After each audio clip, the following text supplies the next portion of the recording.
Harlem Globetrotters have been entertaining crowds since 1926, when the team was launched on the south side of Chicago before eventually moving to Harlem. And some of them, well, they're here outside our studio on the court with KCAL sports anchor Chris Hayrie. Chris, something tells me you're going to learn a lot. Amy, I've already learned a lot. Listen, the Globetrotters are in the house. This is quite the treat for me. We got Flip, we got Scooter, we got Zeus. Gentlemen, how we doing? Doing good. How you doing? Hey, listen, excellent. I worked up a sweat already. I worked up a sweat. We know about that. Yeah, I know. Let's start with this. Okay. It's been 97 years the Harlem Globetrotters have been around. What does it mean to be a Globetrotter? It's very impactful. You think about it, this team's been all over the world. One thing I noticed, Chris, is people never forget the way that you make them feel. And the Globetrotters have been impacting people for the last 97 years. They come to our games because their parents took them to a game. And instantly, they're telling us about Meadowlark Lemon, Curly Neal, and how much fun they had with all these people. So it's very special. We just want to keep the tradition going. That's right.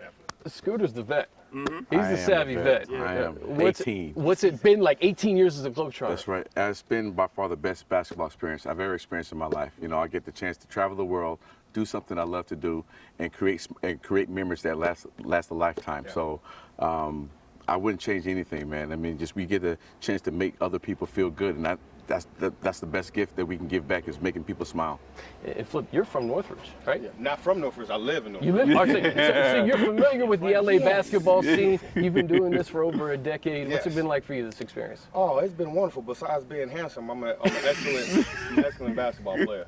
I love traveling. I've been to all 50 states, 75 different countries, and it's been fun just traveling and entertaining millions and millions of kids. These guys are a trip, man. I tell you what. Hey, but on a serious note, we're Black History Month, and just the institution that's the Harlem Globetrotters. We've had so many guys that have come before you. How does that make you feel? It's really important because the Globetrotters, we actually helped to break the color barrier in the game of basketball. Yeah. A lot of people don't know it, but the first African-American to play in the all-white NBA was Nat Sweetwater Clifton, and he was a former Harlem Globetrotter. And that came on the heels of the Globetrotters being the Minneapolis Lakers. George Mikan. People don't know that. Yeah, he was a beast at the time, but, you know, we had some great players as well. And we've been breaking barriers ever since we started. That's right. And even to add to that, you know, I did a lot of PR stuff with Curly Neal, and he used to tell me stories all the time about playing for an all-black crowd and then playing for an all-white crowd. And then as he kept going, he's starting to see the two races kind of come together and not arguing, but laughing at what they were seeing, what the Globetrotters were doing. And he said, man, you talk about it now, it doesn't, you don't hear it, you know, it's not that big. Yeah. But back then, he goes, man, that was just an eye-opener to see that, to bring the two races together, and they're just laughing at the same thing. Well, you guys bring joy to so many kids, and so many parents and families. What can we expect at the shows? Oh man, like I say, if you've been to a show, if you've never been to a show, you're gonna expect some high-flying dunks, some amazing ball handling, some trick shots. You may get the water thrown on you, may get some confetti. We may pull you out the crowd. Eat the hot dog. Let's come out and enjoy us. February 18th at the Honda Center, and February 19th, you'll see us at the Crypto. All right, so you don't want to miss it. So earlier, let's just confess. I did a three-man weave with you guys. Yes. You did excellent. One take.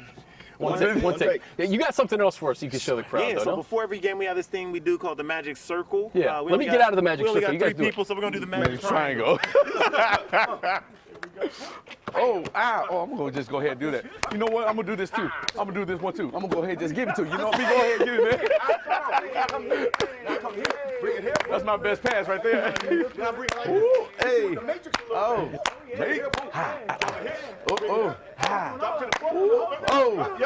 Hey, Amy, I know you come from a basketball family. I'm surprised you're not out here with me.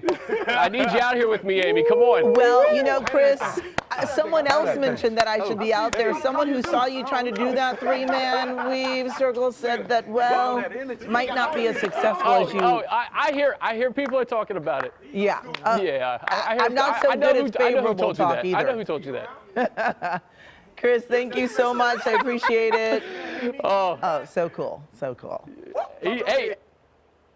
Well, once again, the Globetrotters will be in the Southland starting February 18th at the Honda Center in Anaheim. Then they have stops at Crypto.com Arena on the 19th, the Toyota Arena in Ontario on the 20th, and they close out their SoCal run in Palm Springs on the 21st. So much fun.